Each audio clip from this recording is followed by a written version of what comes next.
ព្រលឹងរបស់ខ្មែរ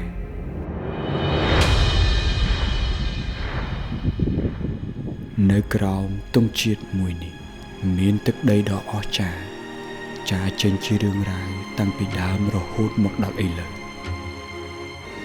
ដែលនៅក្នុងបេះដូងរបស់ខ្ញុំវាបានប្រាប់ថា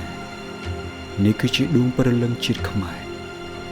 ដែលមានមោទនភាពបំផុតប្រវត្តិសាស្ត្រវប្បធម៌ប្រពៃណីអ្វីទាំងអស់មិនអាចកើតឡើងបាននោះទេបើគ្មានការប្រឹងប្រែងតស៊ូម៉ឺងម៉ាត់សាមគ្គីភាពការលះបង់ការដោះដូរតម្លៃនៃឆាកជីវិត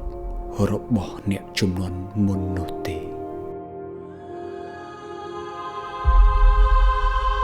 Please hold while we connect you to the next available agent.